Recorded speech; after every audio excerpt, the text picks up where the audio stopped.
अब तक बात होगी हमारी अजैविक घटकों की। अब बात करते हैं इकोसिस्टम के जैविक घटकों के बारे में। जीवित जीव जो इकोसिस्टम का जैविक पार्ट या जैविक भाग निर्मित करते हैं, उनके बारे में बात करते हैं। जैविक घटक, जैविक घटकों की बात करते हैं। यहां पर दो प्रकार के मूल घटक हम विभाजित करते हैं। ये जो स्लाइड जो आपको दिख रही है, इसमें हमने तीन भागों में इनको डिवाइड किया। ये तीनों बेसिकली दो प्रकार के। पहले जो घटक लिखे हमने, उत्पादक, प्रोड्यूसर, इसके अंतर्गत आते हैं हमारे सारे के सारे स्वपोषी जीव। वे जीव जो अपने लिए कार्बनिक भोजन का निर्माण स्वयं करते हैं। स्वपोषी जीव जो हैं वो सारे के सारे उत्पादक के अंतर्गत रखे जाते हैं। उत्पादक से अभिप्राय हमारा है कि इकोसिस्टम के लिए जो जीव कार्बनिक भोजन का निर्माण करते हैं उनको हम कहते हैं उत्पादक। इसके अंतर्गत सारे स्वपोषी, मतलब मैक्सिमम हम बात करें तो हमारे हरे पादप जो हैं वो इस कैटेगरी के अंदर आते हैं। अब दूसरे जो घटक है वो है उपभोक्ता, मतलब जो उत्पादक ने कार्बनिक भोजन का जो निर्माण किया उसका उपभोग करने वाले जो हैं वो कंज्यूमर या उपभोक्ता। और तीसरे अपघटक या डीकंपोजर, मतलब उत्पादक या उपभोक्ता में से किसी की भी यदि डेथ हो गई, उसका कोई पार्ट टूट गया, तो उसको डीकंपोज करके वापस एनवायरनमेंट को, उन पदार्थों को पहुंचाने का जो काम करते हैं वो डीकंपोजर। ये दोनों के दोनों ही रखे जाते हैं विषम पोषी की कैटेगरी में। मतलब ये भोजन के लिए हरे पौधों के ऊपर डायरेक्ट इनडायरेक्ट रूप से निर्भर होते हैं। ये कार्बनिक भोजन का निर्माण स्वयं नहीं कर सकते। कार्बनिक भोजन के लिए ये उत्पादक के ऊपर डिपेंडेंट होते हैं। तो इनको हम रखते हैं विषम पोषी की कैटेगरी में। और विषम पोषी को हमने दो भागों में बांटा, एक उपभोक्ता और दूसरे अपघटक। उपभोक्ता के कैटेगरी में वो जीव आते हैं जो भोजन के लिए उत्पादक के ऊपर निर्भर रहते हैं। और अपघटक वे सूक्ष्म जीव हैं, वे माइक्रोब्स हैं जो उत्पादक और उपभोक्ता के सड़े गले अंश जो हैं या उनके मृत अंश जो होते हैं, उन अंशों को पुनः वातावरण को लौटाने का काम करते हैं, उनको अपघटित करने का काम करते हैं। उनको हम अपघटक या डीकंपोजर कहते हैं। तो कुल मिलाके जैविक घटक जो थे उनको हमने तीन कैटेगरी में बांटा, उत्पादक, उपभोक्ता और तीसरे जो है वो अपघटक। अब साहब, उत्पादक की कैटेगरी में आए हमारे सारे हरे पादप। ये हरे पौधे जो हैं, ये हमने पहले भी पढ़ा कि एक प्रक्रिया करते हैं जिसको हम कहते हैं प्रकाश संश्लेषण। इस प्रकाश संश्लेषण की प्रक्रिया के द्वारा ये हरे पौधे कार्बनिक भोजन का निर्माण करते हैं। किसका निर्माण कर रहे हैं साहब? कार्बनिक भोजन का। मतलब इकोसिस्टम के लिए ये जो उत्पादक हैं या प्रोड्यूसर जो हैं, कैरामंडी ने कहा कि ये ट्रांसड्यूसर हैं, ये कन्वर्टर हैं। जो इकोसिस्टम है, इस इकोसिस्टम को ऊर्जा जो प्राप्त होती है वो प्राप्त होती है किससे? सूर्य से। सूर्य से जो ऊर्जा आ रही है वो किस रूप में आ रही है? प्रकाश ऊर्जा के रूप में। लाइट एनर्जी जो है वो आ रही है। इस लाइट एनर्जी को केमिकल एनर्जी में कन्वर्ट करने का काम जो है वो किसके द्वारा किया जा रहा है? इन स्वपोषी जीवों के द्वारा किया जा रहा है, इन हरे पौधों के द्वारा किया जा रहा है। और इस प्रक्रिया को हम कहते हैं प्रकाश संश्लेषण। मतलब इस पारिस्थितिक तंत्र के अंदर इस प्रकाशिक ऊर्जा को रासायनिक ऊर्जा में बदलने का काम जो है वो प्रोड्यूसर के द्वारा किया जा रहा है। और इसी कारण कैरामंडी ने इनको नाम दिया कि ये जो है ये ट्रांसड्यूसर हैं, ये कन्वर्टर हैं। ये कन्वर्ट कर रहे हैं किसको? प्रकाश ऊर्जा को रासायनिक ऊर्जा में ये रूपांतरित करने का काम करते हैं। और दूसरे जितने भी जैविक घटक हैं इकोसिस्टम के, वो सारे के सारे निर्भर हैं किसके ऊपर? प्रोड्यूसर के ऊपर ऊर्जा के लिए। इनको जो ऊर्जा मिलती है वो ऊर्जा किससे मिल रही है? प्रोड्यूसर से मिलती है या उत्पादक से प्राप्त होती है। अब उत्पादक के बाद में दूसरी जो कैटेगरी आई वो आई उपभोक्ता। उपभोक्ता को हम मोटे रूप में अगर देखा जाए तो कई बार हम ये जो डिकम्पोजर है इनको भी हम सूक्ष्म उपभोक्ता कहते हैं, और दूसरे जो कंज्यूमर है इनको गुरु उपभोक्ता भी कहा जाता है। बट कार्य के आधार पर हमने इनको दो कैटेगरी में बांट दिया, कंज्यूमर और अपघटक। अब ये जो उपभोक्ता है, जो कंज्यूमर है, इन कंज्यूमर को हमने तीन कैटेगरी के अंदर डिवाइड किया। कितने भागों में बांटा था? तीन के अंदर। पहला हमने कहा प्राथमिक उपभोक्ता। कौन से उपभोक्ता? प्राथमिक। दूसरे हमने कहा द्वितीयक उपभोक्ता, और तीसरे प्रकार के हुए हमारे तृतीयक उपभोक्ता। तृतीयक उपभोक्ता, प्राथमिक, द्वितीयक और तृतीयक उपभोक्ता। अब प्राथमिक उपभोक्ता किसे कहें, द्वितीयक उपभोक्ता किसे कहें और तृतीयक उपभोक्ता किसे कहा जाए? प्राथमिक उपभोक्ता वे उपभोक्ता हैं या वे कंज्यूमर हैं जो भोजन के लिए सीधे सीधे उत्पादक के ऊपर निर्भर होते हैं। उत्पादक मतलब हरे पादप, और हरे पौधों का भक्षण करने वाले या उससे भोजन करने वाले जीव, मतलब कि ये जो उपभोक्ता हैं ये कैसे हैं साहब? शाकाहारी है। मतलब प्राथमिक उपभोक्ता हमेशा कैसा जीव होगा? शाकाहारी होगा। कैसा होगा? शाकाहारी।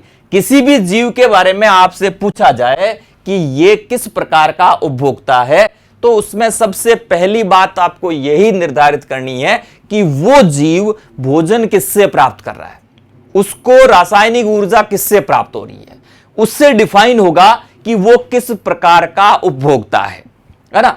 तो ऐसे जीव जो शाकाहारी हैं, कैसे हैं? शाकाहारी हैं। शाकाहारी है इसका मतलब वो सीधे सीधे हरे पौधों पर या उत्पादक के ऊपर भोजन के लिए निर्भर है। तो ऐसे उपभोक्ता को हम कहेंगे प्राथमिक उपभोक्ता। द्वितीयक उपभोक्ता उनको कहा जाता है जो अपना भोजन प्राथमिक उपभोक्ता से प्राप्त करते हैं। मतलब ऐसे जीव या ऐसे उपभोक्ता जो जिनका भोजन जो है वो शाकाहारी है, जिससे वो अपना भोजन प्राप्त कर रहे हैं वो शाकाहारी है। मतलब ये तो खुद तो क्या है? मांसाहारी है, पर इन मांसाहारियों का भोजन कौन है? कोई शाकाहारी जीव है। ऐसा मांसाहारी जीव जिसको किसी शाकाहारी से भोजन प्राप्त हो रहा है वो कहलाएगा द्वितीयक उपभोक्ता। अगर आपको ऐसी कंडीशन दे दी गई है कि जहां पर आपको फूड चेन नहीं बताई, खाद्य श्रृंखला नहीं बताई गई है, और पूछ लिया कि वो जीव किस प्रकार का उपभोक्ता है, तो आपको यह डिसाइड करना है कि उसको भोजन के रूप में उसको क्या मिल रहा है। वो शाकाहारी का भोजन करता है या मांसाहारी का भोजन कर रहा है या वो खुद शाकाहारी है। अगर जीव स्वयं शाकाहारी है तो उस कंडीशन में वो क्या होगा? प्राथमिक उपभोक्ता होगा। और ऐसा मांसाहारी जिसको भोजन किसी शाकाहारी से प्राप्त हो रहा है, जिसका भोजन कोई शाकाहारी जीव है, वो होगा द्वितीयक उपभोक्ता। तृतीयक उपभोक्ता जो होते हैं ये भी मांसाहारी होते हैं। तृतीयक उपभोक्ता भी कैसे होंगे? मांसाहारी होंगे। परंतु ऐसे मांसाहारी जीव, ऐसे कार्निवोर्स जिसको किसी दूसरे कार्निवोर्स से भोजन प्राप्त हो रहा है, दूसरे मांसाहारी को वो भोजन के रूप में खा रहा है, ऐसा कोई उपभोक्ता है तो वो कहलाएगा तृतीयक उपभोक्ता। तो बेसिकली जब हम इस कंसेप्ट को समझते हैं तो हम ये कई बार ये कह देते हैं कि जो उत्पादक पर भोजन के लिए निर्भर है प्राथमिक उपभोक्ता, जो प्राथमिक पर निर्भर है द्वितीयक, जो द्वितीयक पर निर्भर है वो तृतीयक। परंतु मेरे हिसाब से अगर मैं कहूं तो हमें इसको इस कंसेप्ट से देखना चाहिए कि जो जीव शाकाहारी है, शाकाहारी है मतलब उसका भोजन किससे प्राप्त हो रहा है? उत्पादक से हो रहा है, तो वो होगा प्राथमिक उपभोक्ता। ऐसा मांसाहारी जीव जो किसी शाकाहारी से भोजन प्राप्त कर रहा है, द्वितीयक उपभोक्ता। ऐसा मांसाहारी जीव जो किसी मांसाहारी से भोजन प्राप्त कर रहा है वो होगा हमारा तृतीयक उपभोक्ता। अब अगर इस चयन को हम आगे बढ़ा लें, एक और उपभोक्ता रख लें कि जो इस तृतीयक उपभोक्ता से भोजन प्राप्त कर रहा हो, तो वो भी क्या होगा? अगर मैं इसको एक आगे और बढ़ा लूं कि यहां पर एक उपभोक्ता और हो, अब ये उपभोक्ता इस जीव को खा रहा है, मांसाहारी को, मतलब ये भी मांसाहारी है, और ये मांसाहारी जीव किससे भोजन प्राप्त कर रहा है? मांसाहारी से, मतलब ये ऊपर वाली कंडीशन सेम आ गई। इसलिए हम सामान्यतः उपभोक्ताओं को कितनी कैटेगरी में डिवाइड करते हैं? 3, प्राथमिक, द्वितीयक और तृतीयक। पहले वे जीव जो शाकाहारी है, दूसरे वे मांसाहारी जीव जो शाकाहारी से भोजन प्राप्त करते हैं, और तीसरे ऐसे मांसाहारी जीव जो किसी मांसाहारी से भोजन प्राप्त करते हैं। तो जो शाकाहारी है प्राथमिक उपभोक्ता, मांसाहारी किंतु उनका भोजन शाकाहारी है द्वितीयक, और ऐसे मांसाहारी जिनका भोजन मांसाहारी जीव है वो तृतीयक उपभोक्ता कहलाते हैं। और तीसरे प्रकार के जो है हमारे जैविक घटक वो है अपघटक या डिकम्पोजर। इसमें हम माइक्रोब्स को रखते हैं, सूक्ष्म जीव जो हैं, जो उपभोक्ता या उत्पादक के जो मृत अंश हैं उनको पुनः पर्यावरण में मिला देते हैं, उनको अपघटित कर देते हैं, उनको डिकम्पोज कर देते हैं, उनको डिकम्पोजर या अपघटक कहा जाता है। चलिए नेक्स्ट देखते हैं कि हम यहां फोकस कीजिए आप। अब हम समझते हैं इसमें कि उपभोक्ता, उत्पादक और प्राथमिक, द्वितीयक और तृतीयक, यहां हमने 2 फूड चेन ली है। पहली फूड चेन को अगर आप देखें तो यहां पर एक 4 जीवों की एक श्रृंखला है और इसमें एक 3 जीवों की श्रृंखला है। अब यहां अंतिम उपभोक्ता जो है वो दोनों के अंदर ही शेर है। यहां भी शीर्ष उपभोक्ता शेर है और यहां भी शीर्ष उपभोक्ता शेर है ना। लॉयन दोनों के अंत में आ रहा है। दोनों श्रृंखलाओं की अंतिम उपभोक्ता जो है वो टॉप कंज्यूमर जो है वो लॉयन है। अब सवाल ये आया हमारे सामने कि शेर है, शेर कौन सा उपभोक्ता है? सिर्फ इतना ही पूछा आपसे कि शेर किस प्रकार का उपभोक्ता है। अब आपको ऑप्शन दे दिया जाए कि भाई शेर जो है वो प्राथमिक उपभोक्ता है, शेर जो है वो द्वितीयक उपभोक्ता है ना, शेर जो है वो तृतीयक उपभोक्ता है, और या उस पे लिख दिया जाए कि इनमें से कोई एक बताना संभव नहीं है। ये लिख दिया, इसमें से कोई एक बताना संभव नहीं है। अब बात यहां आती है कि शेर है क्या।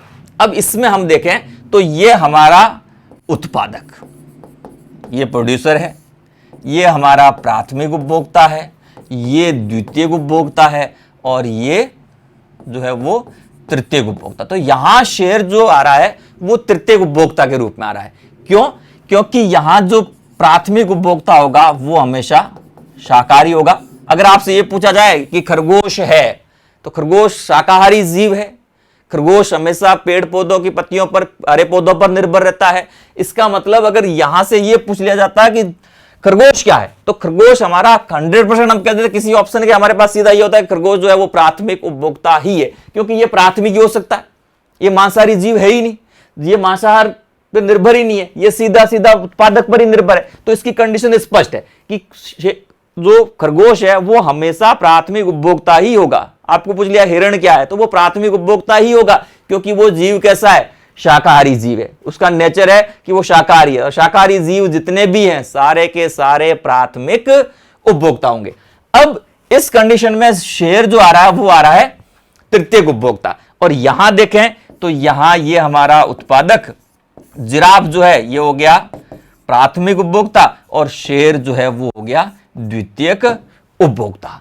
अब शेर जो है यहां पर द्वितीयक उपभोक्ता है, जबकि यहां पर तृतीयक उपभोक्ता है। तो अगर इस सवाल को देखें तो शेर जो है द्वितीयक उपभोक्ता भी है और तृतीयक उपभोक्ता ही है। इसका मतलब स्पष्ट रूप से हम नहीं कह सकते कि शेर प्राथमिक है, द्वितीयक है या तृतीयक है, अगर हमारे सामने कंडीशन नहीं दी हुई हो तो। अगर कंडीशन दे दी जाए, ये श्रृंखला अगर आपको दे दी, तो आप कहोगे कि शेर जो है वो तृतीयक उपभोक्ता है, क्योंकि यहां पर ये एक ऐसा मांसाहारी जीव है जो दूसरे मांसाहारी को खा रहा है। जब मांसाहारी जीव किसी मांसाहारी को खा के अपना भोजन, मांसाहारी को भोजन बना रहा है, तो उस कंडीशन में ये तृतीयक उपभोक्ता होगा। यहां पर शेर एक शाकाहारी जीव को भोजन बना रहा है, तो ये द्वितीयक उपभोक्ता होगा। और जो स्वयं शाकाहारी है वो हमेशा प्राथमिक उपभोक्ता होगा, है ना।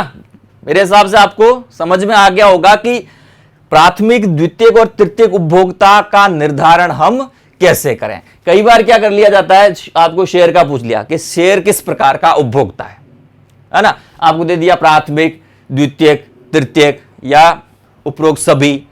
उपरोक्त सभी हमारा फेवरेट ऑप्शन होता है, वो देखते तो अपन उसी पे चले जाते हैं, हाँ साहब उपरोक्त सभी होना चाहिए। परंतु शेर कभी भी प्राथमिक उपभोक्ता नहीं हो सकता, क्योंकि शेर जो है वो कभी शाकाहारी नहीं होगा। अगर शाकाहारी जीव नहीं है तो वो कभी भी प्राथमिक उपभोक्ता नहीं हो सकता। और जितने भी मांसाहारी जीव हैं तो वहां हमारे पास दो कंडीशन है कि उसका भोजन कोई शाकाहारी है तो द्वितीयक उपभोक्ता, और उस मांसाहारी जीव का भोजन कोई मांसाहारी जीव है तो उस कंडीशन में वो तृतीयक उपभोक्ता होगा। चलिए साहब, तो ये तो थे जैविक घटक। अब बात आती है पारिस्थितिक तंत्र के कार्यों की। जैविक घटक तीन हमने पढ़े, उत्पादक, उपभोक्ता और अपघटक। अब बात आती है पारिस्थितिक तंत्र के कार्य। एक इकोसिस्टम क्या काम करता है। इकोसिस्टम के अंदर दो मुख्य काम होते हैं, एक खाद्य का स्थानांतरण और दूसरा ऊर्जा का प्रवाह या ऊर्जा का रूपांतरण। मुख्य रूप से दो ही काम होते हैं, एक ऊर्जा का रूपांतरण हो रहा है और दूसरा ऊर्जा का स्थानांतरण हो रहा है या एनर्जी फ्लो हो रहा है। तो दो काम जो है मेजर इकोसिस्टम के द्वारा किए जाते हैं। क्यों? क्योंकि इकोसिस्टम एक डायनेमिक यूनिट है, एक गतिशील इकाई है जिसमें दो काम निरंतर होते रहेंगे, ऊर्जा का प्रवाह और ऊर्जा का रूपांतरण। ऊर्जा प्रकाश ऊर्जा से रासायनिक ऊर्जा में बदली जाती है, रासायनिक ऊर्जा से उसको गतिक ऊर्जा में भी बदला जाता है, वो तापीय ऊर्जा में भी बदल रही है। हर तरीके से हर स्टेज पर ऊर्जा का रूपांतरण हो रहा है और ऊर्जा एक स्तर से दूसरे स्तर पर स्थानांतरित की जा रही है, और यह काम लगातार एक इकोसिस्टम के अंदर होता है। इस कारण से एक पारिस्थितिक तंत्र हमेशा एक गतिक इकाई होता है। पारिस्थितिक तंत्र एक गतिशील इकाई है जिसमें हमेशा ऊर्जा का प्रवाह और ऊर्जा का रूपांतरण होता है। और ये जो क्रियाएं एक पारिस्थितिक तंत्र के अंदर हो रही है, इन सारी क्रियाओं को ही हम पारिस्थितिक तंत्र के कार्य कहते हैं। ये पारिस्थितिक तंत्र की फंक्शनिंग है कि ये फंक्शन क्या करता है, काम क्या करता है। तो मेजर या मूल रूप से कहें तो दो काम हो रहे हैं साहब, पहला ऊर्जा का रूपांतरण और दूसरा ऊर्जा का प्रवाह, है ना। तो ऊर्जा प्रवाहित होगी और उस प्रवाह के दौरान उसमें रूपांतरण भी होते हैं। अब ये रूपांतरण या ऊर्जा का प्रवाह जो हो रहा है वो किस तरीके से होता है। अब यहां देखिए कि सबसे पहले जो हमारी सनलाइट है, सूर्य की जो ऊर्जा है, ये सनलाइट जो है ये आपतित होती है धरती पर। जितनी भी दृश्य प्रकाश है उसका लगभग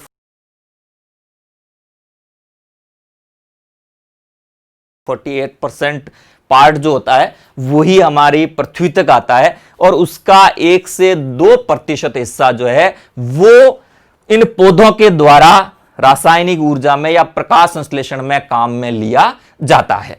अब ये जो आपतित ऊर्जा थी, इसका एक हिस्सा या 1 से 2% भाग जो होता है इन प्रोड्यूसर के द्वारा, इन पौधों के द्वारा बदला जाता है रासायनिक भोजन के रूप में, या रासायनिक ऊर्जा में रूपांतरित किया जाता है, या कार्बनिक भोजन में रूपांतरित किया जाता है। ये कार्बनिक भोजन या रासायनिक ऊर्जा जो है ये स्थानांतरित होती है प्राइमरी कंज्यूमर को। प्राइमरी कंज्यूमर को जब ये स्थानांतरित होती है तो इस दौरान कुछ ऊर्जा जो है वो वातावरण में तापमान के रूप में या हीट एनर्जी के रूप में रिलीज हो जाती है। बाकी हिस्सा जो होगा वो पहुंचा किसके पास? इस कंज्यूमर के पास।